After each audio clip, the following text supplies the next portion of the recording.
আমি আল্লাহ আসমানটারে এত সুন্দর করে বানাই নাই, আমি আল্লাহ জমিনের এত সুন্দর করে বানাই নাই, আমি আল্লাহ অন্য কোন মাখলুকাতকে এত সুন্দর করে বানাই নাই। গোলাম, আমি আল্লাহ তোমার এত সুন্দর করে বানাইলাম কারণ হচ্ছে আমি মালিকের সন্তান নাই, আমার বাবা নাই, আমার মা নাই, আমার আত্মীয় বলতে আমার মহাব্বতের মানুষ হলো তোমরা। আব্দুল্লাহ ইবনুল মুবারক রাহমাতুল্লাহি আলাইহি এই কথা বললেন। আবার তিনি বলতেছে, আমার মালিক আমারে কি জান্নাত দিছে, আমার চাইতে বড় জান্নাতের মধ্যে আমার বাড়ির সামনে একজন কামার জান্নাতের মধ্যে ঘোরাঘুরি করে। সুবহানাল্লাহ। আল্লাহর ওলি স্বপ্ন ভেঙে যায়, আল্লাহর ওলি দৌড়ে কামারের বাড়ির মধ্যে চলে যায়।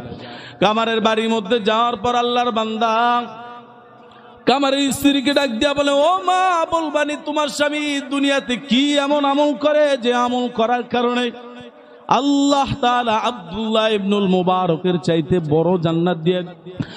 আব্দুল্লাহ ইবনুল মুবারক রাহমাতুল্লাহি আলাইহি বলে, আমি যখন নামাজের মধ্যে দাঁড়াই ওই নামাজের মাধ্যমে আমি আল্লাহ তাআলার সাথে কথা বলি।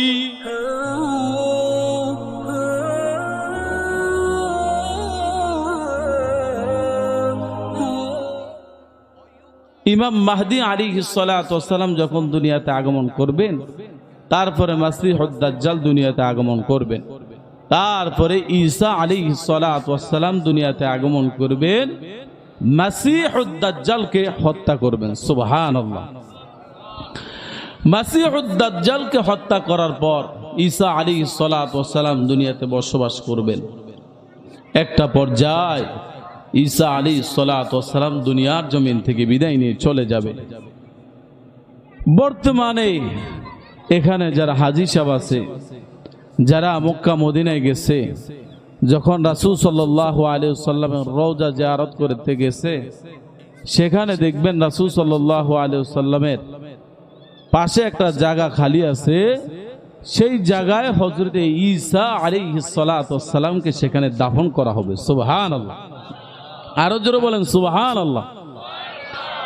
হায়াতে ঈসা আলাইহিস সালাতু ওয়াস সালাম যে দুনিয়াতে আগমন করবে, এটা যদি কোনো ব্যক্তি বিশ্বাস না করে তাহলে তার মুসলমান থাকবে না, সে বেঈমান হয়ে যাবে। নাউজুবিল্লাহ।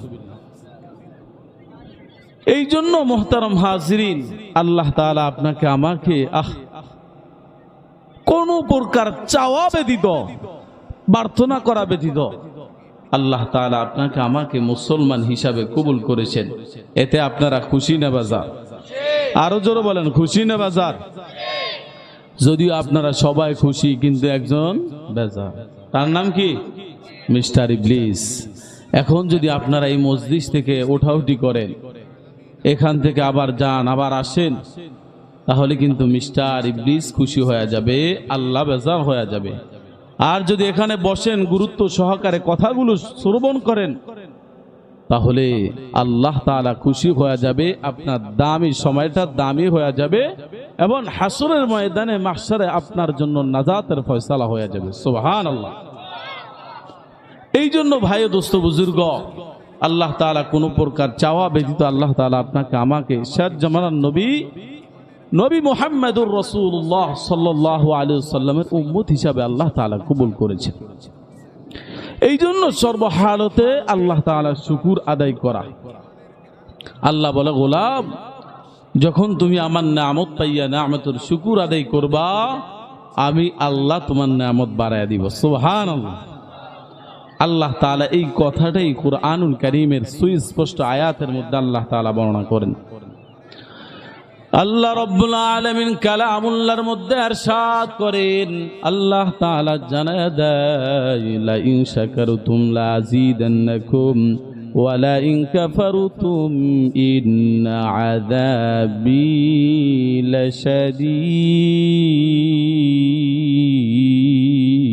লাশাদীদ।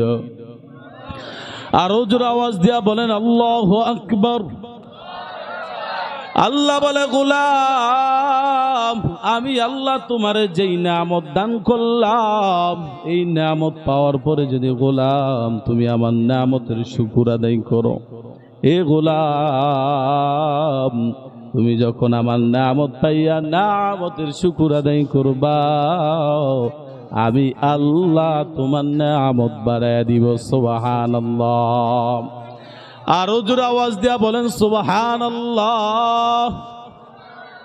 মায়ের সুর দিয়া ডাক দিয়া বলেন সুবহানাল্লাহ। আল্লাহ বলে, গোলাম যখন তুমি আমার নিয়ামত পাইয়া নিয়ামতের শুকর আদায় করবা, আমি আল্লাহ তোমার নিয়ামত বাড়াইয়া দিব। আর যখন বান্দা তুমি আমার নিয়ামত পাইয়া নিয়ামতের শুকর আদায় করবা না, আমি আল্লাহ তোমার থেকে নিয়ামত ছিনিয়ে নিব এবং আমি আল্লাহ তোমারে কঠিন আযাবের মধ্যে গ্রেফতার করব। নাউজুবিল্লাহ। এই জন্য মুসলমান আল্লাহর নিয়ামত পাইয়া নিয়ামতের শুকর আদায় করা। আল্লাহ তাআলা আপনাকে আমাকে কত ধরনের নিয়ামত দান করেছেন। কবি বলেন, সমস্ত গাছকে যদি কলম বানানো হয়, আর নদী নালা খাল বিল সমস্ত পানিকে কালি বানানো হয়, আর আসমান জমিনকে যদি খাতা বানানো হয়, আর যদি মালিক যে নিয়ামত দিয়েছে ওই নিয়ামতের প্রশংসা লিখতে থাকে, ওই কলমও শেষ হয়ে যাবে। আহারে ওই পানিও কালিও শেষ হয়ে যাবে, খাতাও শেষ হয়ে যাবে, আল্লাহ তাআলার নিয়ামতের শুকর শেষ হবে না। সুবহানাল্লাহ।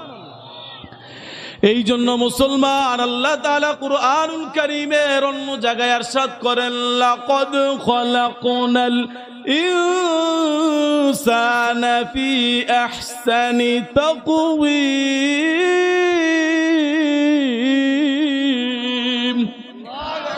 আল্লাহ তাআলা বলে, গোলাম আমি আল্লাহ তোমাদেরকে এত সুন্দর করে বানাইলাম গোলাম। আমি আল্লাহ আসমানটারে এত সুন্দর করে বানাই নাই, আমি আল্লাহ জমিনের এত সুন্দর করে বানাই নাই, আমি আল্লাহ অন্য কোন মাখলুকাতকে এত সুন্দর করে বানাই নাই। গোলাম আমি আল্লাহ তোমার এত সুন্দর করে বানাইলাম, কারণ হচ্ছে আমি মালিকের সন্তান নাই, আমার বাবা নাই, আমার মা নাই, আমার আত্মীয় বলতে আমার মহাব্বতের মানুষ হলা তোমরা। সুবহানাল্লাহ। আল্লাহ অন্য জায়গায় বলেন, ওয়ামা খালাকুতুল জিন্না ওয়াল ইনসা ইল্লা লিয়াবুদুন।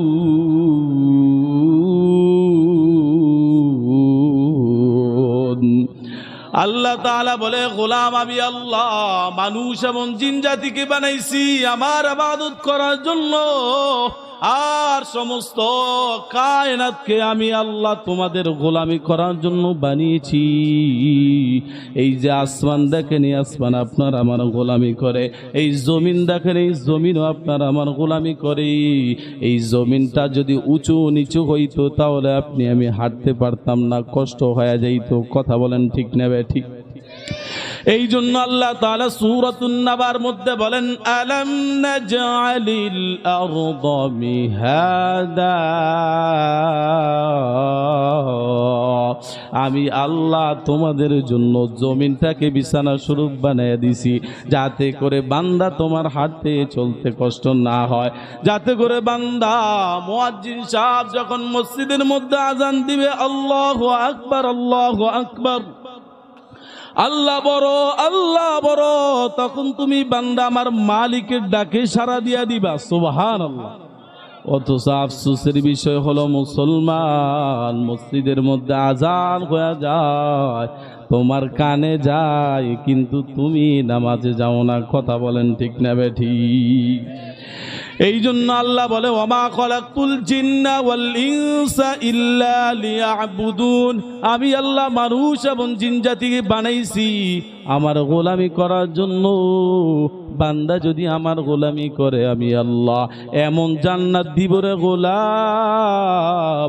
আল্লাহ তাআলা কুরআনুল কারীমের মধ্যে বর্ণনা করেন, আইন্দা রব্বিহিম জান্নাতিন তাজরি মিন তাহতিহাল আনহার। আল্লাহ তাআলা বলে আমি আল্লাহ এমন একটা জান্নাত দিব যেই জান্নাতের তলদেশ দিয়ে নহর প্রবাহিত থাকবে। সুবহানাল্লাহ। আল্লাহ বলে মুত্তাকিন ব্যক্তিদের জন্য 3টা পুরস্কারের ব্যবস্থা করছি। 1 নাম্বার হলো আমি আল্লাহ এমন জান্নাত দিব যেই জান্নাতের তলদেশ দিয়ে নহর প্রবাহিত থাকবে। 2 নাম্বার হলো ওয়াজওয়াজুম মুতাহহারা, আমি আল্লাহ এমন হুর গিলমান দিব যাদের চেহারা এত সুন্দর হবে সমস্ত মাখলুকাত থেকে তাদের চেহারা সুন্দর হবে। সুবহানাল্লাহ। 3 নাম্বার হলো ওয়ারিদওয়ানুম মিনাল্লাহি আকবার, তাদেরকে যখন জান্নাত দিব আমি আল্লাহ তখন তারা জান্নাত পাওয়ার পর সন্তুষ্ট হয়ে যাবে। কারণ হচ্ছে আজকে আপনি আমি যদি 10 তলার মালিক হই, 20 তলার মালিক হই, তাহলে আরো আকাঙ্ক্ষা থাকে আরে কিভাবে আরো 30 তলার মালিক হওয়া যাবে। কিন্তু যখন জান্নাতওয়ালারা জান্নাত পাওয়া যাবে তখন বান্দারা এমন সন্তুষ্ট হবে আল্লাহকে বলবে আল্লাহ পরিতৃপ্ত হয়ে গেছে, আর কিছু লাগবে না।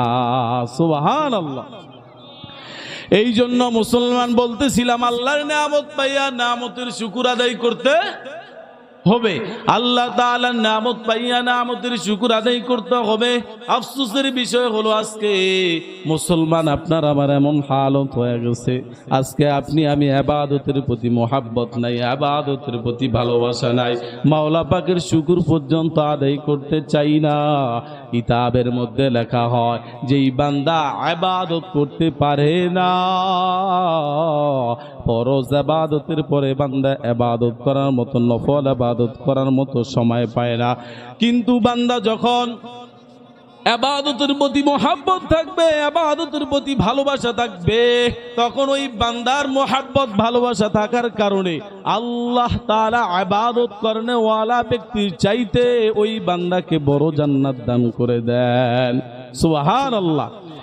বান্দা ইবাদত করতে পারে না, অর্থাৎ ফরজ ইবাদতের পরে নফল ইবাদত করতে পারে না, কিন্তু ইবাদতের প্রতি মোহাব্বত আছে, ইবাদতের প্রতি ভালোবাসা আছে। এই ভালোবাসা থাকার কারণে কিতাবের ভিতরে লেখা হয় ইবাদত করেনওয়ালা ব্যক্তির চাইতে আল্লাহ তাআলা বড় জান্নাত দিয়ে দেন। সুবহানাল্লাহ।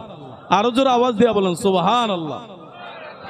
কিতাবের ভিতরে লেখা হয় জাস্টিস তাকি উসমানী কিতাবের মধ্যে লেখেন, তিনি তার কিতাবের মধ্যে একটা ওয়াকিয়া উল্লেখ করেন আব্দুল্লাহ ইবনুল মুবারক রাহমাতুল্লাহি আলাইহি।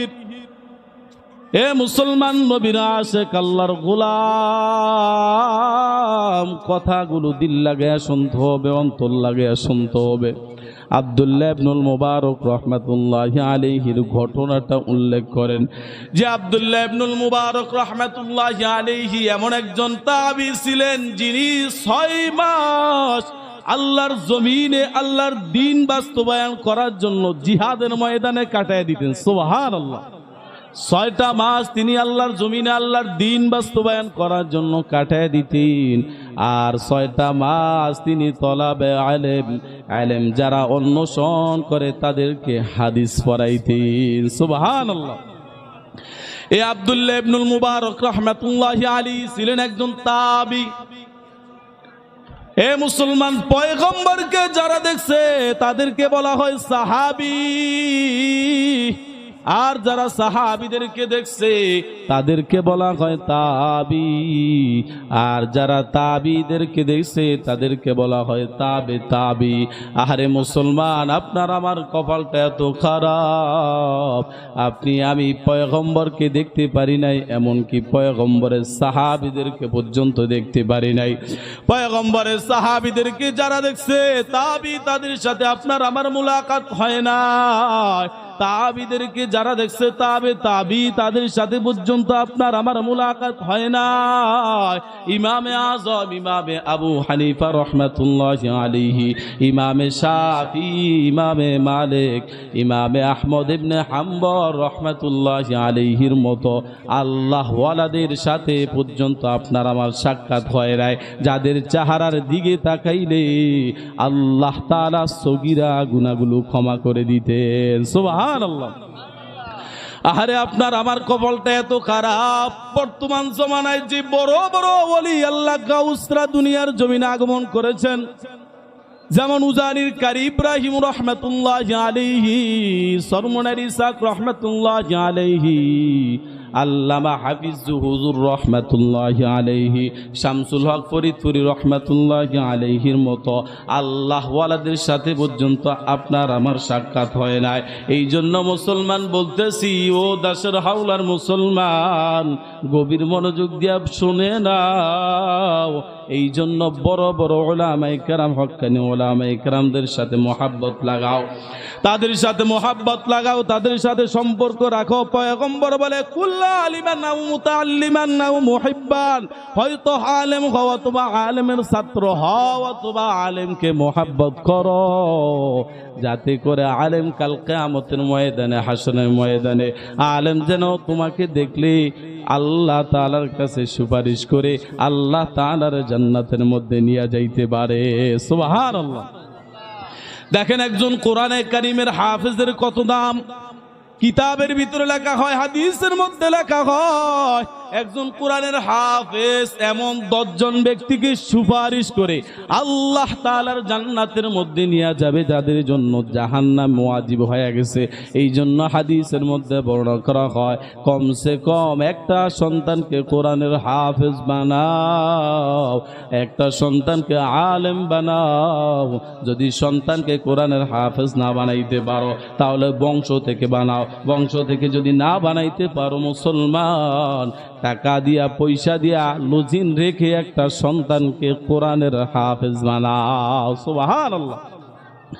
একটা কোরআনের হাফেজের যদি এত পাওয়ার থাকে তাহলে আলেমের কত পাওয়ার, মুহাব্বত আলেমের কত পাওয়ার, মুফতি মুহাদ্দিসদের কত পাওয়ার। হাদিসের মধ্যে বর্ণনা করা হয়, আল উলামা ওয়ারাসাতুল আম্বিয়া, উলামায়ে কেরাম হলো নবীর ওয়ারিস। আল্লাহ তাআলা কুরআনুল কারীমের মধ্যে ইরশাদ করেন, ইন্নামা ইয়াখশাল্লাহা মিন ইবাদিহিল উলামা। পয়গম্বর আরবি সাল্লাল্লাহু আলাইহি ওয়াসাল্লাম ইরশাদ করেন, আকুল আলিমান আও মুতাআল্লিমান আও মুহিব্বান। পয়গম্বর বলেন, হয়তো আলেম হও অথবা আলেমের ছাত্র হও, আলেমকে মহাব্বত করে, যাতে করে কাল কিয়ামতের ময়দানে তোমার চেহারাটা দেখলে আলেম মহাব্বত করে আল্লাহ তাআলার কাছে সুপারিশ করে আল্লাহ তাআলার জান্নাতে তার সাথে নিয়ে যাইতে পারে। সুবহানাল্লাহ। আফসোসের বিষয় হলো আজকে আলেমদেরকে মহাব্বত করে না, আলেমের বিরোধিতা করে, আলেমকে গালি দেওয়া হয়, আলেমকে সন্ত্রাস বলা হয়। এমন নামদারি মুসলমান আছে না নাই? আরো জোর আওয়াজ দিয়া বলেন, আছে না নাই? পাগড়ি মাথায় পাঞ্জাবি গায়ে দেখে যদি লোকে, উগ্রবাদী জঙ্গিবাদী বলে আমায় ডাকে। কথা বলেন ঠিক না বেঠি? পাগড়ি মাথায় পাঞ্জাবি গায়ে দেখে যদি লোকে, উগ্রবাদী জঙ্গিবাদী বলে আমায় ডাকে। দুঃখের সীমা নাই কি করে বুঝাই, আলেম রাখো উগ্রবাদী জঙ্গিবাদী নয়, আলেম রাখো উগ্রবাদী জঙ্গিবাদী নয়। কথা বলেন ঠিক না বেঠি? পয়গম্বর বলেন আলেমের সাথে মুহাব্বত রাখো। বলতেছিলাম আব্দুল্লাহ ইবনুল মুবারক রহমাতুল্লাহি আলাইহির ঘটনা, যে আব্দুল্লাহ ইবনুল মুবারক রহমাতুল্লাহি আলাইহি ছিলেন একজন তাবী। এ আব্দুল্লাহ ইবনুল মুবারক রাহমাতুল্লাহি আলাইহি একজন যুগ শ্রেষ্ঠ মুহাদ্দিস ছিলেন। যে আব্দুল্লাহ ইবনুল মুবারক রাহমাতুল্লাহি আলাইহি প্রত্যেক দিন এশারের নামাজের পর আল্লাহর বান্দা নফল তাহাজ্জুদ পড়তে পড়তে ফজর পর্যন্ত আল্লাহর বান্দার রাত্রটা এভাবে কাটায় দিত। সুবহানাল্লাহ। এ আল্লাহর বান্দা এশারের নামাজের পর থেকে ফজর পর্যন্ত এভাবে নফল এবং তাহাজ্জুদ এবং কুরআনুল কারীম তেলাওয়াতের মাধ্যমে তিনি কাটায় দিতেন। তার বাড়ির সামনে একজন কামার, যে কামার দাও শ্রেণী খন্তা বানায়, হাতুরা দ্বারা লোহাকে পিটায় পিটা। এ মুসলমান, ওই কামারের অন্তরের মধ্যে আল্লাহর মোহাব্বত থাকার কারণে, ইবাদতের প্রতি মোহাব্বত থাকার কারণে আল্লাহ তাআলা আব্দুল্লাহ ইবনুল মুবারকের চাইতে বড় জান্নাত আল্লাহ তাআলা তাকে দান করে দিয়েছেন। সুবহানাল্লাহ। এ আব্দুল্লাহ ইবনুল মুবারক রাহমাতুল্লাহি আলাইহির ইন্তেকাল হয়ে যায়। ইন্তেকাল হয়ে যাওয়ার পর আব্দুল্লাহ ইবনুল মুবারক রাহমাতুল্লাহি আলাইহির জমানায় একজন আল্লাহর ওলি, স্বপ্নের মধ্যে আব্দুল্লাহ ইবনুল মুবারক রাহমাতুল্লাহি আলাইহির সাথে সাক্ষাৎ হয়ে গেছে। সাক্ষাৎ হয়ে যাওয়ার পর আল্লাহর ওলি আব্দুল্লাহ ইবনুল মুবারক রাহমাতুল্লাহি আলাইহি বলতেছে, ও আল্লাহর ওলি আব্দুল্লাহ ইবনুল মুবারক, রব্বে কারীম আল্লাহ আপনার সাথে কেমন আচরণ করেছে? আব্দুল্লাহ ইবনুল মুবারক রাহমাতুল্লাহি আলাইহি ডাক দিয়া বলে, আমার মালিক আমার জিন্দেগীর গুনাহগুলো ক্ষমা করে দিয়ে আমাকে জান্নাতওয়ালা মেহমান হিসাবে কবুল করেছেন। সুবহানাল্লাহ। আব্দুল্লাহ ইবনুল মুবারক রাহমাতুল্লাহি আলাইহি এই কথা বললেন।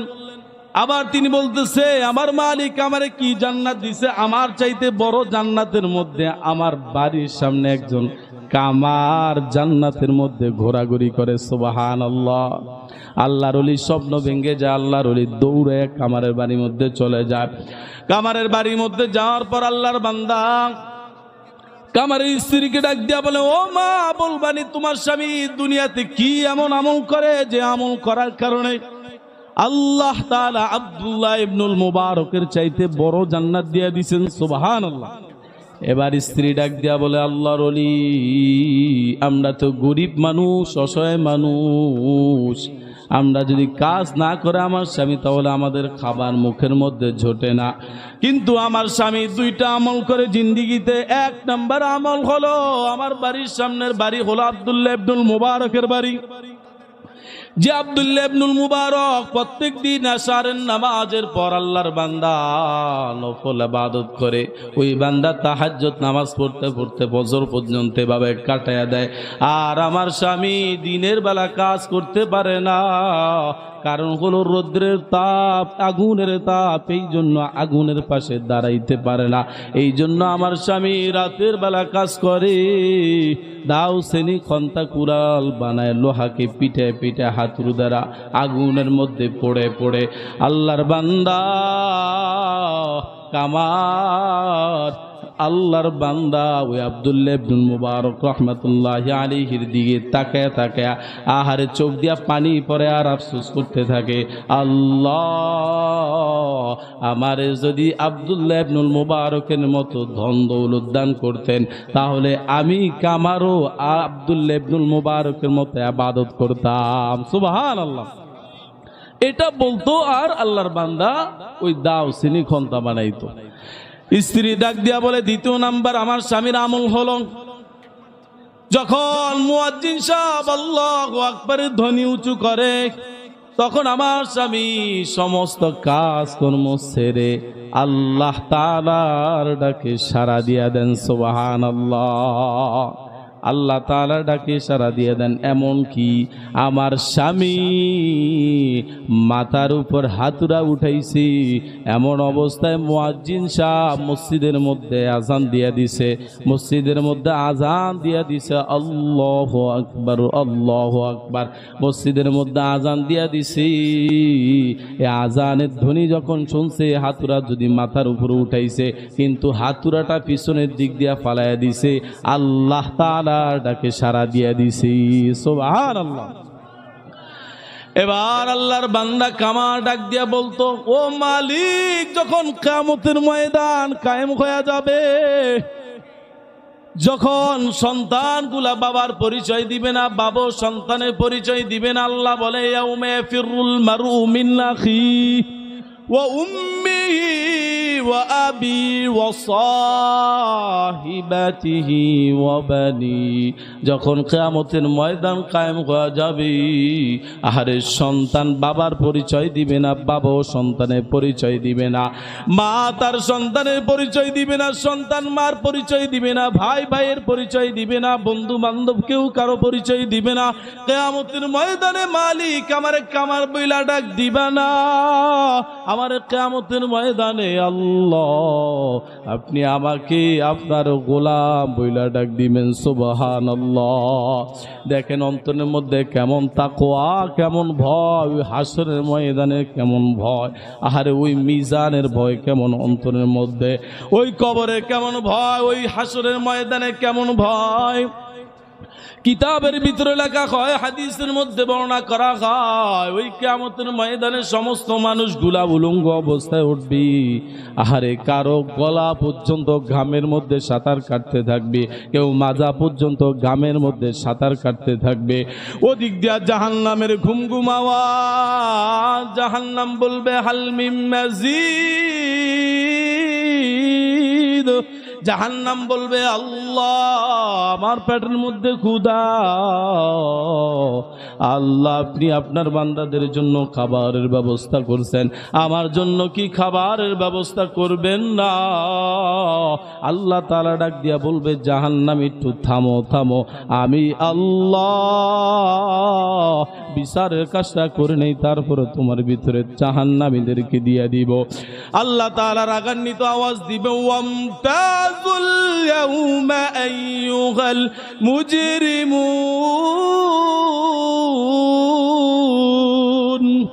আল্লাহ তাআলা বলবে, ও বেঈমান মুনাফিকরা, দুনিয়াতে যারা নাফরমানি করছো, ইবাদত করো না, আমার সাথে গাদ্দারি করছো, আমি আল্লাহ তোমাদেরকে ইবাদত করার জন্য বানাইছি, তোমরা বান্দা আমার ইবাদত করো না, আমি আল্লাহ তোমাদের উপর নামাজ ফরজ করেছি, কিন্তু বান্দা তোমরা নামাজ পড়ো না, আমি আল্লাহ তোমাদের উপর যাকাত ফরজ করেছি, যাকাতও দাও নাই। আমি আল্লাহ হজ ফরজ করেছি, হজ তোমার উপর ফরজ হয়েছিল, কিন্তু তুমি বান্দা হজ আদায় করো নাই। আজকে তোরা আমার আমলদার ব্যক্তিদের থেকে পৃথক হয়ে যা, আমি আল্লাহ আজকে নেককার সালিহিন ব্যক্তিদেরকে ডান হাতের মধ্যে আমলনামা দিয়া জান্নাতে পাঠাইয়া দিব, আরশের নিচে ছায়া দান করে দিব। আর বেঈমান মুনাফিকদেরকে বাম হাতের মধ্যে আমলনামা দেওয়া হবে। যখন আমলনামা দেওয়া হবে তখন বান্দা ডাক দিয়া বলবে, মালি হাযাল কিতাব লা ইউগাদিরু সগীরাতান ওয়ালা কাবীরাতান ইল্লা আহসাহা। বান্দা আমলনামা দেখে বলবে, আল্লাহ এটা কেমন আমলনামা, দুনিয়াতে একটা ছোট গুনাহ করছি, ওই ছোট গুনাহটা দেখি এখানে উঠানো, একটা বড় গুনাহ করছি, গোপনে করছি, মা দেখে নাই, বাবা দেখে নাই, আত্মীয় স্বজন কেউ দেখে নাই, আল্লাহ সেই গুনাহটাও এখানে উঠানো। তখন বান্দা আফসোস করে কাম হবে না। আল্লাহ তাআলা বলবে, আজকে তোমাদেরকে বাম হাতের মধ্যে আমলনামা দিব। কিতাবের মধ্যে লেখা হয়, যারা বেঈমান মুনাফিক তাদেরকে বাম হাতের মধ্যে আমলনামা দেওয়া হবে। কি সিস্টেমে দেওয়া হবে? কি সিস্টেমে দেওয়া হবে? মুসলমান কবির মনোযোগ দিয়া শোনো। মুসলমান বুকের মাঝখান দিয়া ফারবে, ফারার পর বাম হাতটাকে ভিতর দিয়া ঢুকাইবে, ঢুকানোর পর পিছনের দিক দিয়া বের করবে, বের করার পর ফেরেশতারা ডাক দিয়া বলবে, আল্লাহ বান্দার চেহারা হলো সামনের দিকে, হাত হলো পিছনের দিকে, বান্দাকে কিভাবে আমলনামা দিব? আল্লাহ তাআলা রাগান্বিত আওয়াজ দিয়া বলবে, গোলামকে আমি আল্লাহ সব নেয়ামত দিছি, এই বান্দা সব নেয়ামত খাইছে, আমার সাথে গাদ্দারি করছে, একটা কাজ করো ফেরেশতা, এই বান্দার ঘাটটাকে মোচড় দিয়া পিছনের দিকে দিয়া দাও, ঘাটটাকে মোচড় দিয়া পিছনের দিকে দিয়া এবার বাম হাতের মধ্যে আমলনামা দিবে। নাউজুবিল্লাহ।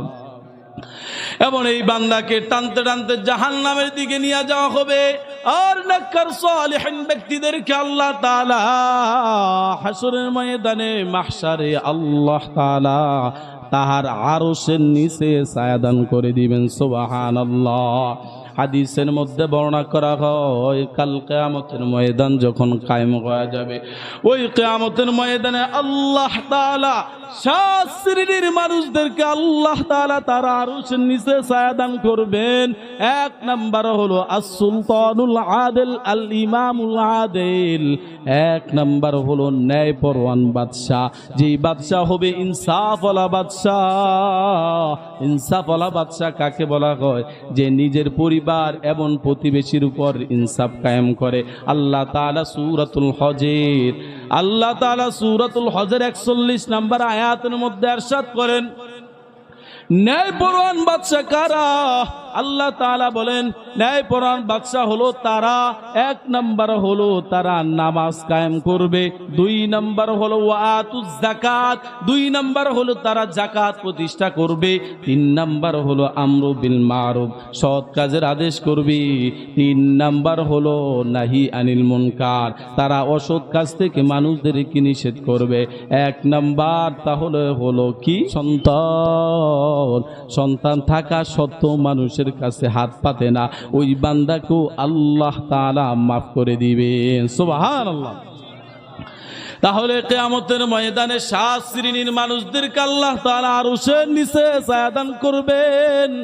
1 নাম্বার হলো ন্যায়পরায়ণ বাদশাহ, 1 নাম্বার হলো ইনসাফওয়ালা বাদশাহ, 2 নাম্বার হলো ওই যুবক যেই যুবক যৌবনকালে আল্লাহ তাআলার ইবাদত করে। সুবহানাল্লাহ বলেন।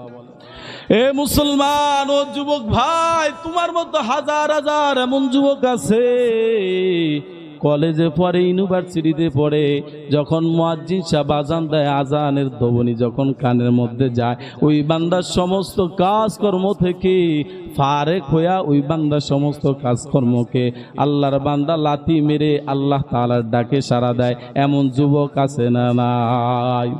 আরো জোরে বলেন, যুবক আছে না নাই? ওই বান্দা আল্লাহকে ভয় করে। এই জন্য হাদিসের মধ্যে বর্ণনা করা হয়, আল্লাহ তাআলা 7 শ্রেণীর মানুষদেরকে কাল কিয়ামতের ময়দানে, যেদিন তার আরশের ছায়া ব্যতীত আর কোনো ছায়া থাকবে না, ওই আরশে ছায়ার নিচে আল্লাহ তাআলা 7 শ্রেণীর মানুষদেরকে ছায়া দান করবে। 1 নাম্বার হলো আস-সুলতানুল আদিল, 2 নাম্বার হলো ওই যুবক যেই যুবক যৌবনকালে আল্লাহ তাআলার ইবাদত করে, 3 নাম্বার হলো ওই ব্যক্তি যেই ব্যক্তির অন্তরটা সর্বদা আল্লাহর ঘর মসজিদের সাথে লটকিয়ে থাকে। এ মুসলমান, নবীর উম্মত, আল্লাহর গোলাম, ঈমানদার তো ওই ব্যক্তি যেই ব্যক্তি সর্বহালতে আল্লাহ তাআলার ঘর মসজিদে যায়। হাদিসের মধ্যে বর্ণনা করা হয়, যেই ব্যক্তিকে তোমরা দেখো আল্লাহর ঘর মসজিদের দিকে যাইতেছে, তাকে তোমরা ঈমানদার বইলা সম্বোধন করো। সুবহানাল্লাহ। পয়গম্বর বলেন, আহাব্বুল বিলাদি ইলাল্লাহি মাসাজিদুহা ওয়া আবগাদুল বিলাদি ইলাল্লাহি আসওয়াকুহা। পয়গম্বর বলে, সবচাইতে শ্রেষ্ঠ জায়গা হলো আল্লাহর ঘর মসজিদ, আর সবচাইতে খারাপ জায়গা হলো বাজার। আরে আফসোসের বিষয় হলো আজকে আপনি আমি বাজারের মধ্যে বেশি যাই, কিন্তু আল্লাহর ঘর মসজিদে যাই না। কথা বলেন ঠিক না ঠিক? তাহলে 3 নাম্বার হলো ওই ব্যক্তি যেই ব্যক্তির অন্তরটা সর্বহালতে মাওলা পাকের মসজিদের সাথে লেগে থাকে। ওই বান্দা জোহরের আজান হয়ে গেছে, চিন্তা করে কখন আসর আজান দিবে, কখন মসজিদে যাবে, কখন আসরের নামাজটা পড়বে। 3 নাম্বার হলো যেই বান্দার অন্তরটা আল্লাহ তাআলার মসজিদের সাথে সর্বহালতে লটকিয়ে থাকে। 4 নাম্বার হলো এমন 2 যুবক যেই যুবক আল্লাহ তাআলার জন্য একজন আরেকজনকে মোহাব্বত করে, একজন আরেকজনকে ভালোবাসে, এবং আল্লাহ তাআলার সন্তুষ্টর জন্য একজনে আরেকজন থেকে পৃথক হয়। পয়গম্বর জানায় দেয়, যারা আল্লাহ তাআলার সন্তুষ্টর জন্য একজনে আরেকজনকে মোহাব্বত করবে, একজনে আরেকজনকে ভালোবাসবে, আল্লাহ তাআলার উপর তাদেরকে মোহাব্বত করা, তাদেরকে ভালোবাসা, এটা ওয়াজিব হয়ে যায়। সুবহানাল্লাহ। তাহলে 4 নাম্বার হলো একজনে আরেকজনকে মোহাব্বত করতে হবে। কার জন্য? আরো জোরে আওয়াজ দিয়া বলেন, কার জন্য? আল্লাহ তাআলা সন্তুষ্টর জন্য মোহাব্বত করতে হবে। যেমন এক আল্লাহর বান্দা 5 ওয়াক্ত নামাজ পড়ে, ভালো ভালো কাজ করে, এই জন্য আমি তাকে মোহাব্বত করি। যখন সে ইবাদত ছাইরা দিছে, যখন সে নাফরমানি করে, তার সাথে আমার কোনো সম্পর্ক নাই। পয়গম্বর জানায়া দেয়, তাহলে আল্লাহ তাআলার ভালোবাসা তার উপর ওয়াজিব হয়ে যায়। সুবহানাল্লাহ। তাহলে 4 নাম্বার, 5 নাম্বার হলো ওই যুবক যেই যুবককে কোনো যুবতী নারী জিনার দিকে ধাবিত করে, আর ওই যুবক ডাক দিয়া বলে, অথবা ওই ব্যক্তি ডাক দিয়া বলে, আমি আল্লাহকে ভয় করি। সুবহানাল্লাহ। আল্লাহকে আমি ভয় করি। হাদিসের মধ্যে বর্ণনা করা হয়, যেই ব্যক্তি আল্লাহ তাআলার ভয়ে, আল্লাহ তাআলার ভয় অন্তরের মধ্যে ঢুকায়, যখন চোখ দিয়া 2 ফোঁটা পানি জমিনের মধ্যে ফালাইয়া দিবে, আল্লাহ তাআলা ওই বান্দার জিন্দেগীর গুনাহগুলো ক্ষমা করে দিবেন। সুবহানাল্লাহ। এ মুসলমান, হাদিসের মধ্যে বর্ণনা করা হয়, এক আল্লাহর বান্দা জিন্দেগীতে কোনো আমল নাই, ওই বান্দা সর্বহালতে গুনার গুনাহ, সন্তানদেরকে ওসিয়ত করে গেছে, ও সন্তানেরা শুনে নাও, আমি যখন ইন্তেকাল করব তোমরা একটা কাজ করবা, যেহেতু আমার জিন্দগিতে কোনো গুনাহ নাই, আমি তো মৃত্যুবরণ করলে আল্লাহ তাআলা আমাকে জাহান্নামের মধ্যে দিবে।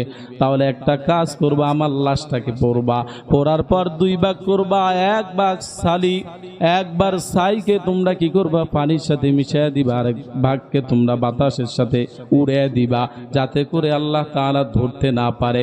এই বান্দা যখন এই ওসিয়ত করে গেল, সন্তানেরা তার ওসিয়ত মোতাবেক তার লাশটাকে পড়লো, পড়ার পর 2 ভাগ করার পর তার কিছু ছাইকে তারা পানির সাথে মিশিয়ে দিছে, আর কিছু ছাইকে বাতাসের সাথে উড়িয়ে দিছে। যখন আল্লাহ তাআলা অর্ডার করলো বাতাস পানিকে যখন অর্ডার করলো ছাইকে একত্রিত করার পর আল্লাহ যখন মানুষ রূপে রূপান্তরিত করছে, আল্লাহ কয়, গোলাম তুমি এমন কেন করলা? কয়, আল্লাহ জিন্দিগিতে কোনো আমল নাই, শুধু গুনাহ আর গুনাহ। এই জন্য আল্লাহ আপনার ভয়ে আমি এমন করছি। আল্লাহ কয়, আমি তো আল্লাহ গফফার, আমি আল্লাহ রহমান, আমি আল্লাহ সাত্তার। যেহেতু তুমি আমাকে ভয় করছো, আমি আল্লাহ তোমার জিন্দিগির গুনাহগুলো ক্ষমা করে দিলাম। আরো জোর আওয়াজ দিয়া বলেন সুবহানাল্লাহ।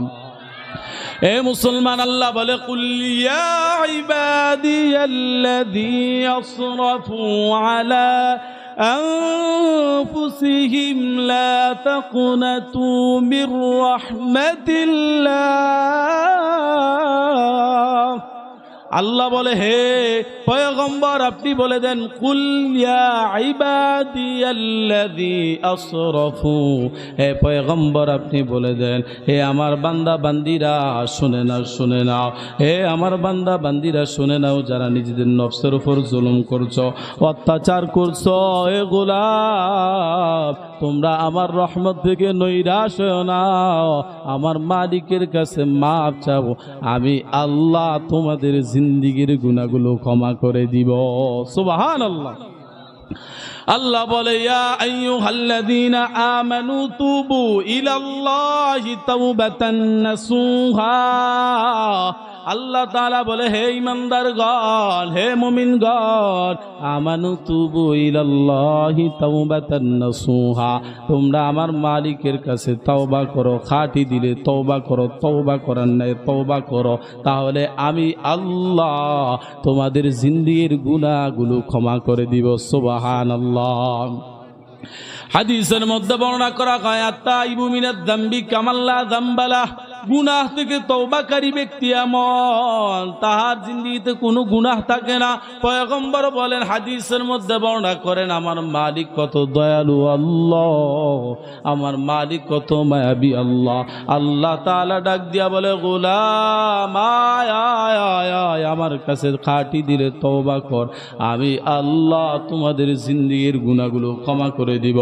হাদিসের মধ্যে বর্ণনা করা হয়, যে বান্দারা রাতের গভীরে গুনাহ করে আর আমার মালিক দিনের বেলা তার কুদরতি হাতকে এভাবে প্রসারিত করে যায় আর ডাকতে থাকে, গোলাম আয় আয় আয় আয় আমার কাছে খাঁটি দিলে তওবা করো, আমি আল্লাহ তোমাদের জিন্দেগির গুনাহগুলো ক্ষমা করে দিব। যেই বান্দা দিনের বেলা গুনাহে লিপ্ত হয়, ওই বান্দাদের জন্য আমার মালিক রাতের বেলা তার কুদরতি হাতকে প্রসারিত করে দেয় আর ডাকতে থাকে, আয় গোলাম আয় আমার কাছে খাঁটি দিলে তওবা করো, আমি আল্লাহ তোমাদের জিন্দেগির গুনাহগুলো ক্ষমা করে দিব। সুবহানাল্লাহ। হাদিসের মধ্যে বর্ণনা করা হয়, মুসা আলাইহিস সালাতু ওয়াস সালাম জলিলুল কদর একজন পয়গম্বর, যেই পয়গম্বর মাওলা পাকের সাথে তুর পাহাড়ে যায় সরাসরি 3000 বার কথা বলেছেন। সুবহানাল্লাহ। কয়বার কথা বলছেন? জোর আওয়াজ দিয়া বলেন। 3000 বার রব্বে কারীম আল্লাহ তাআলার সাথে কথা বলছেন। এই মুসা পয়গম্বর আল্লাহকে ডাক দিয়া বলে, আল্লাহ আমি এই জমানার সবচাইতে নাফরমান, সবচাইতে নালায়েক গুনাহগার ব্যক্তিকে দেখতে চাই। আল্লাহকে যখন এই কথা বলল মুসা আলাইহিস সালাতু ওয়াস সালাম, আল্লাহ ডাক দিয়া বলে, ও মুসা যাও যাও, অমুক মোড়ে যাও, অমুক 4 রাস্তার মোড়ে যাও, তাহলে তুমি দেখতে পাইবা এই জমানার সবচাইতে নাফরমান, সবচাইতে গুনাহগার ব্যক্তিকে দেখতে পাইবা। মুসা আলাইহিস সালাতু ওয়াস সালাম আল্লাহ তাআলার ওয়ার্ডার পাইয়া সেখানে উপস্থিত। মুসা আলাইহিস সালাতু ওয়াস সালাম দেখলেন এক আল্লাহর বান্দা কোলের মধ্যে একটা বাচ্চা নিয়ে আসতেছে।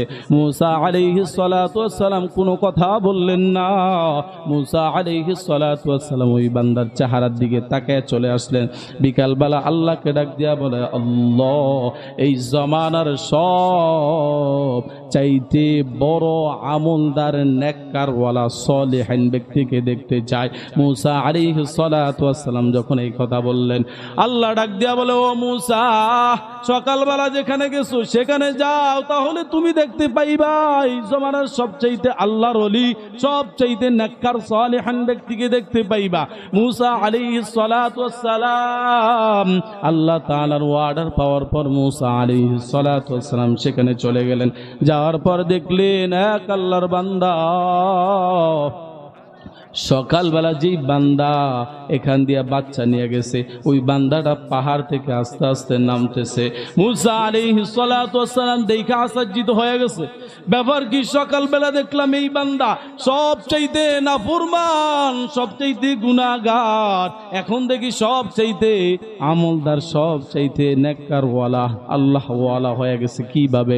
মুসা আলাইহিস সালাতু ওয়াস সালাম আল্লাহকে ডাক দিয়া বললে, আল্লাহ, ব্যাপার তো বুঝলাম না, ঘটনাটা একটু খুইলা বলেন। আল্লাহ তাআলা ডাক দিয়া বলে, ও মুসা, শুনে নাও, এই বান্দা সকালবেলা বাচ্চাটা নিয়ে পাহাড়ে গেছে। পাহাড়ে যাওয়ার পর সন্তানকে ডাক দিয়া বলো, সন্তান বলো এই জমানার সবচাইতে বড় জিনিস কি? সন্তান ডাক দিয়া বলে, পাহাড়। কয় পাহাড়ের চাইতে কি? কয় নদী। নদীর চাইতে কি? আসমান। এমন এমন বলতে বলতে একটা পর্যায়ে ওই সন্তানকে বলল, ওরে সন্তান, শোনে না, আহারে এই আসমান এবং জমিন, পাহাড় পর্বত নদী নালা সব কিছুর চাইতে তোমার বাবার গুনাহ বেশি।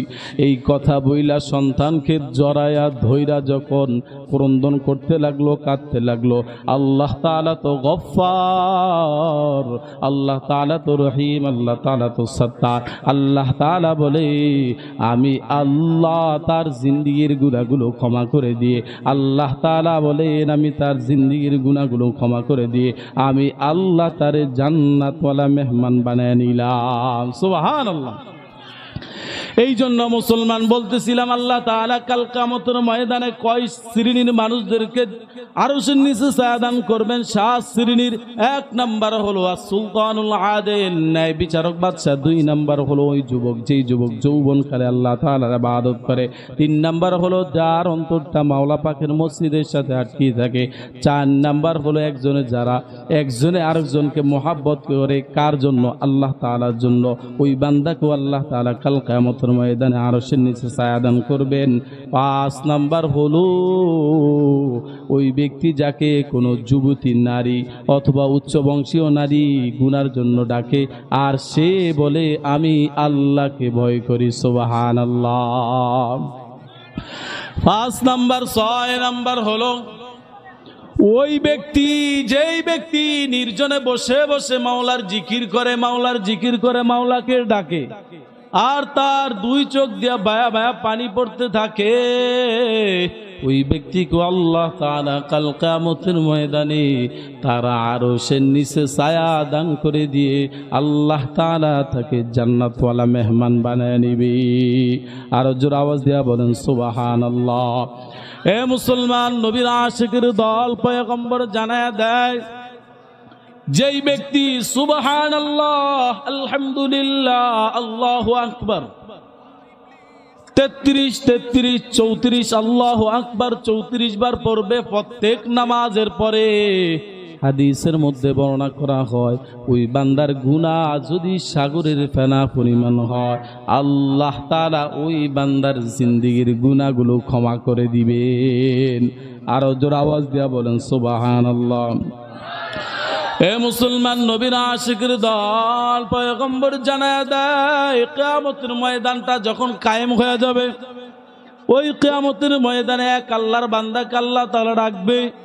ডাকার পর তার হাতের মধ্যে 99টা দপ্তর দিবে। 99টা দপ্তর দেওয়ার পর ওই আল্লাহর বান্দাকে জিজ্ঞাসা করা হবে, গোলাম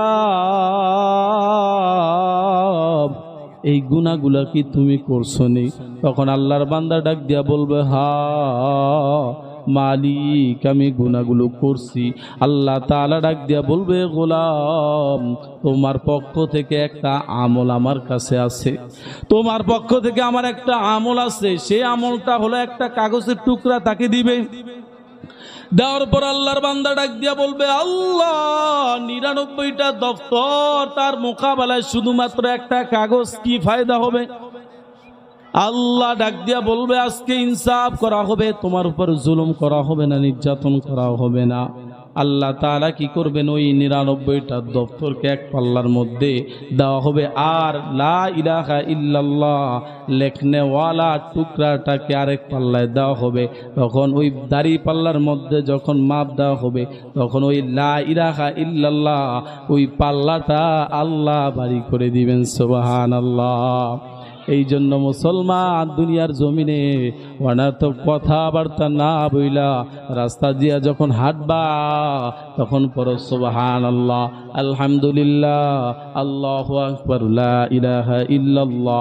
প্রত্যেকটা হরফে হরফে নাকি সুবহানাল্লাহ বললে এই মুসলমান এমন একটা জান্নাতের মধ্যে আপনার আমার জন্য গাছ রোপণ করে দিবেন, এমন একটা গাছ রোপণ করে দিবেন যে গাছের ছায়া রব্বিহিম ইয়াতাওয়াক্কালুন।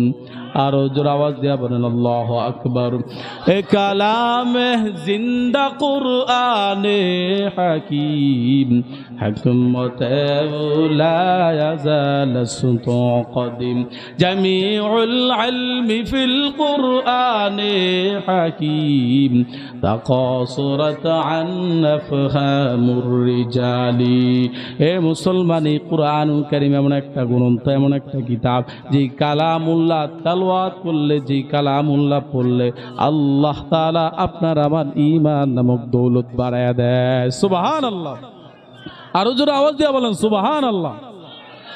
এ মুসলমান ইমানদার, আব্দুল্লাহ ইবনুল মুবারক রাহমাতুল্লাহি আলাইহি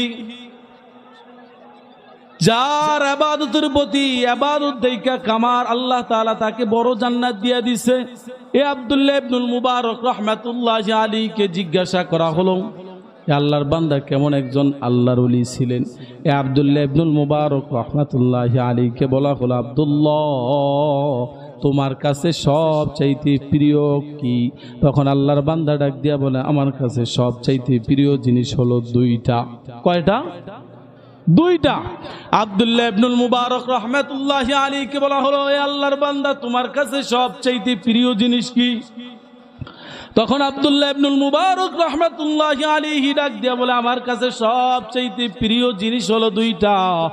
এক নাম্বার হলো বাইতুন খালি, এমন একটা ঘর যেই ঘরের মধ্যে একটা জায়নামাজ থাকবে, সেই ঘরের মধ্যে আমি কিছুক্ষণ আল্লাহ তাআলার সাথে কথা বলবো, কিছুক্ষণ পয়গম্বর আরবি সাল্লাল্লাহু আলাইহি সাল্লামের সাথে কথা বলবো, কিছুক্ষণ আমি পয়গম্বরের সাহাবীদের সাথে কথা বলবো, পয়গম্বর আরবি সাল্লাল্লাহু আলাইহি সাল্লামের সাহাবীদের সাথে কথা বলবো। আরে লোকেরা জিজ্ঞাসা করলো, ভাই কিভাবে আল্লাহ তাআলার সাথে কথা বলেন, কিভাবে রাসূলের সাথে কথা বলেন, কিভাবে পয়গম্বরের সাহাবীদের সাথে কথা বলেন? আব্দুল্লাহ ইবনুল মুবারক রাহমাতুল্লাহি আলাইহি বলে, আমি যখন নামাজের মধ্যে দাঁড়াই, ওই নামাজের মাধ্যমে আমি আল্লাহ তাআলার সাথে কথা বলি। সুবহানাল্লাহ। হে মুসলমান, যখন আপনি আমি সূরা ফাতিহা তেলাওয়াত করি, সূরা ফাতিহা তো দামি সূরা, কিতাবের মধ্যে লেখা হয় যে সূরা ফাতিহা আল্লাহ তাআলা এত দামি সম্মানিত সূরা আল্লাহ তাআলা তাওরাতের কিতাবের মধ্যে নাজিল করে নাই, ইনজিলের কিতাবের মধ্যে নাজিল করে নাই, জাবুরের কিতাবের মধ্যে নাজিল করে নাই। আল্লাহ তাআলা এমন দামি সূরা আল্লাহ তাআলা কুরআনুল কারীমের মধ্যে দ্বিতীয় জায়গায় নাজিল করে নাই। সুবহানাল্লাহ। আব্দুল্লাহ ইবনুল মুবারক রাহমাতুল্লাহি আলাইহিকে জিজ্ঞাসা করা হলো, এ গোলাম কিভাবে আল্লাহ তাআলার সাথে কথা বলো? আব্দুল্লাহ ইবনুল মুবারক রাহমাতুল্লাহি আলাইহি বলেন, আমি যখন নামাজের মধ্যে দাঁড়াই, নামাজের মধ্যে সূরা ফাতিহার সাথে সাথে আমি আল্লাহ তাআলার সাথে কথা বলি। আমি যখন তেলাওয়াত করি আলহামদুলিল্লাহি রাব্বিল আলামিন, আল্লাহু আকবার বলেন। আমি যখন আলহামদুলিল্লাহি রাব্বিল আলামিন পড়ি, আমার মালিক জবাব দেয় হামিদানি আবদি, আমার বান্দা আমার প্রশংসা করেছে। আমি যখন পড়ি আর রহমানির রহিম, আমার আল্লাহ জবাব দেয় আসনা আলাইহি আবদি, আমার বান্দা আমার সানা পাঠ করছে। যখন আমি বান্দা পড়ি মালিক ইয়াউমিদ্দিন, তখন আমার মালিক জবাব দেয় মাজ্জাদানি আবদি, আমার বান্দা আমার বরাত্মতা প্রকাশ করেছে। সুবহানাল্লাহ, আরো জোর আওয়াজ দিয়া বলুন সুবহানাল্লাহ। যখন বান্দা আমি পড়ি ইয়াকা না'বুদু ওয়া ইয়াকা নাস্তাঈন, আল্লাহ বলে হাযা বাইনি ওয়া বাইনা আবদি ওয়া লি আবদি মা সাআলাক। এই বান্দা যখন এই কথা বলল, আল্লাহ আমি আপনারই ইবাদত করি এবং আপনার কাছে সাহায্য চাই, তখন আমার মাঝে আর আমার বান্দার মাঝে এমন একটা সম্পর্ক হয়ে যায়। এখন বান্দা আমার কাছে যা চাইবে আমি আল্লাহ তারে তা দিয়া দেই। সুবহানাল্লাহ, আরো জোরে বলেন সুবহানাল্লাহ। এখন বান্দা সুন্দর কইরা মাওলা পাকের কাছে যায়, নামাজের মধ্যে বলে, বান্দা ডাক দিয়া বলে ইহদিনাস সিরাতাল মুস্তাকিম, আল্লাহ আপনি আমাকে সরল সঠিক পথের মধ্যে চালান। সুবহানাল্লাহ, ইহদিনাস সিরাতাল মুস্তাকিম সিরাতাল্লাযীনা আন'আমতা আলাইহিম, আল্লাহ এমন পথে চালান নবী এবং সিদ্দিক সালিহিন আল্লাহ ওয়ালাদের পথে চালান, গায়রিল মাগদুবি আলাইহিম ওয়ালাদ-দাল্লিন, এমন পথে চালায়েন না যাদের প্রতি আপনি লানত বর্ষণ করেছেন। আবু জাহিল্লা উকবা সাহেবার পথের মধ্যে আমাদেরকে চালায়েন না। যখন বান্দা পড়ে আমিন, আল্লাহ কবুল করেন। হাদিসের মধ্যে বর্ণনা করা হয় বান্দার আমিনটা যদি ফেরেশতাদের আমিনের সাথে মিলে যায়, তখন আল্লাহ তাআলা গফির লাহু মা তাকদ্দামা মিন যামবিক, ওই বান্দার পূর্বের সমস্ত গুনাহ আল্লাহ তাআলা মাফ করে দেন। সুবহানাল্লাহ। যখন বান্দা পড়ে আমিন, তখন বান্দার আমিনের সাথে যদি ফেরেশতারও আমিন বলে, বান্দার আমিনের সাথে যদি ফেরেশতাদের আমিন মিলে যায়, গফির লাহু মা তাকদ্দামা মিন যামবিক, আল্লাহ তাআলা আপনার আমার সমস্ত গুনাহ মাফ করে দিবেন। সুবহানাল্লাহ। এ মুসলমান, আপনি আমি নামাজ পড়ি, নামাজের মধ্যে খুশু নাই, নামাজের মধ্যে ইহতিমাম গুরুত্ব নাই, নামাজের মধ্যে দুনিয়াবি চিন্তা। এই মুসলমান, আহারে সাহাবায়ে কেরাম রাদিয়াল্লাহু তাআলা আনহুরা কেমন ভাবে নামাজ পড়ছে, নামাজের প্রতি কেমন মহাব্বত, কেমন ভালোবাসা ছিল। এ মুসলমান, কিতাবের মধ্যে লেখা হয় হযরত আলী রাদিয়াল্লাহু তাআলা আনহুর ঘটনা। আলী রাদিয়াল্লাহু তাআলা আনহু যুদ্ধের ময়দানে চলে যায়। যুদ্ধের মধ্যে চলে যাওয়ার পর আলী রাদিয়াল্লাহু তাআলা আনহুর পায়ের মধ্যে একটা বর্ষা ঢুকে যায়। বর্ষা ঢুকে যাওয়ার পর আলী রাদিয়াল্লাহু তাআলা আনহু এত পরিমাণে ব্যথা অনুভব করেন যে তার বর্ষার কাছে হাত নেওয়ার আগে তিনি ব্যথা অনুভব করেন। হে মুসলমান, এই বিষয়টা পয়গম্বরকে জানানো হয়। পয়গম্বর বললেন আলীকে নামাজের মধ্যে দাঁড়াইতে দাও। আলীকে যখন নামাজের মধ্যে দাঁড়াইতে দিবা, তোমরা তখন তার পা থেকে বর্ষা খুলে ফেলবা। সুবহানাল্লাহ। আলীরে নামাজের মধ্যে দাঁড়াইতে দাও, দাঁড়াইতে দিবা, তখন তোমরা বর্ষা খুলে ফেলবা। নামাজের ওয়াক্ত হয়ে গেছে। আলী রাদিয়াল্লাহু তাআলা আনহু নামাজের মধ্যে দাঁড়ায়া যায়। ওদিক দিয়া সাহাবায়ে কেরাম রাদিয়াল্লাহু তাআলা আনহুরা আলী রাদিয়াল্লাহু তাআলা আনহুর পা থেকে বর্ষা খুলে ফেললেন। বর্ষা খুলে ফেলার পর তার পাকে ব্যান্ডেজ করে দিলেন। আলী যখন নামাজ শেষ করলেন, আলী রাদিয়াল্লাহু তাআলা আনহুকে বলা হলো, আলী তোমার বর্ষা কোথায়? আলী রাদিয়াল্লাহু তাআলা আনহু বলেন, আমি তো জানি না। সাহাবায়ে কেরাম রাদিয়াল্লাহু তাআলা আনহুরা বলে, রে আলী, যখন তুমি নামাজের মধ্যে দাঁড়াও তখন তোমার পা থেকে আমরা বর্ষা বের করি, তোমার পাওকে ব্যান্ডেজ করে দিয়েছি। আলী রাদিয়াল্লাহু তাআলা আনহু ডাক দিয়া বলে, রে পয়গম্বরের সাহাবা, শুনে নাও, খোদার কসম খেয়ে বলি, একটা পিঁপড়া কামড় দিলে যেই ব্যথা অনুভব হয়, আমি আলী সেই পরিমাণ ব্যথা অনুভব করি না। সুবহানাল্লাহ।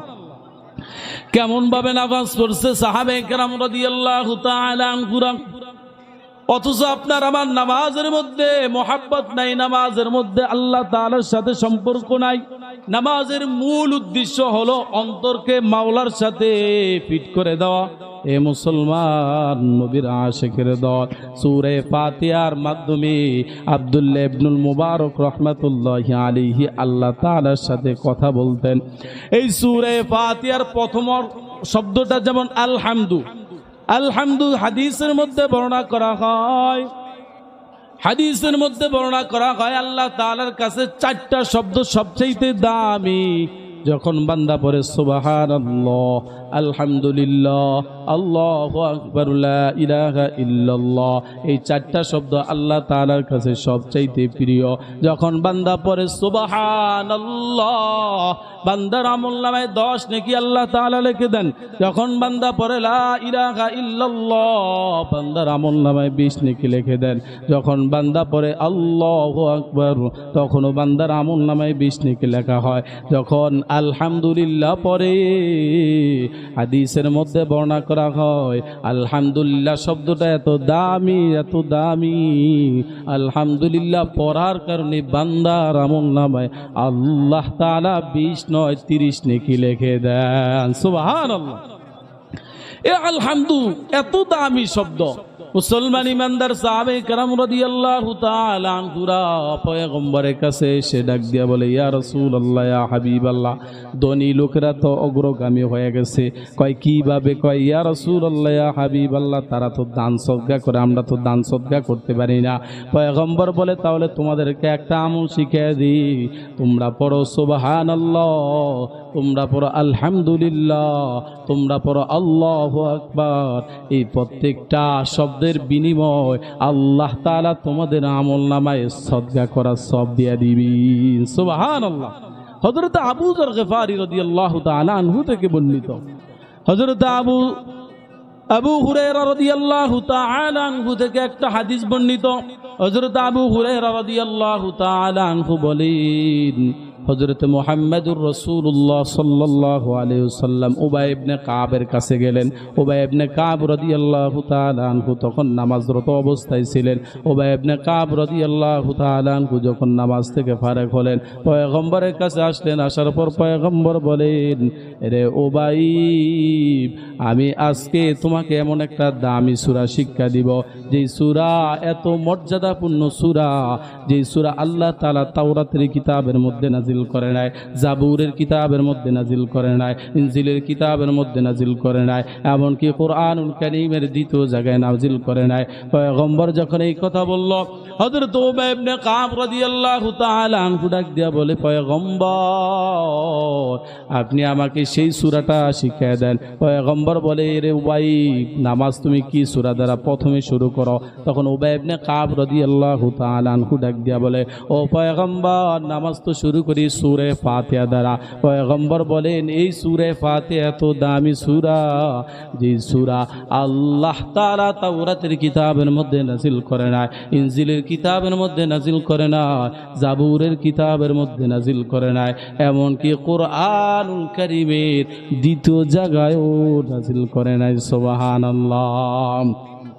এই জন্য মুসলমান অনর্থক কথাবার্তা না বলে সূরা ইখলাস তো কত দামি সূরা, যে সূরা যদি বান্দা 3 বার পড়ে আল্লাহ তাআলা বান্দার আমলনামায় 1 খতম কুরআনুল কারীম তেলাওয়াতের সওয়াব দিয়ে দিবেন। সুবহানাল্লাহ। হযরত আবু যর গফারি রাদিয়াল্লাহু তাআলা আনহু রাসূলের খাদেম ছিলেন, যে আবু যর জমিনের ভিতরে কিন্তু 7 আসমানে তাহার ফেরেশতারা তার আমল নামায় নেকি লেখার জন্য প্রতিযোগিতার মধ্যে লিপ্ত হয়ে যাইত। কারণ কি? আমল কি? সে সব সময় নিজেকে ছোট মনে করত, ছোট মনে করত। 2 নম্বর আমল হলো সে বেশি বেশি করে সূরা ইখলাস তেলাওয়াত করত। আল্লাহ তাআলা আপনাকে আমাকে যে কথাগুলো বললাম উক্ত আলোচনার উপর আমল করার মতো তৌফিক দান করুক।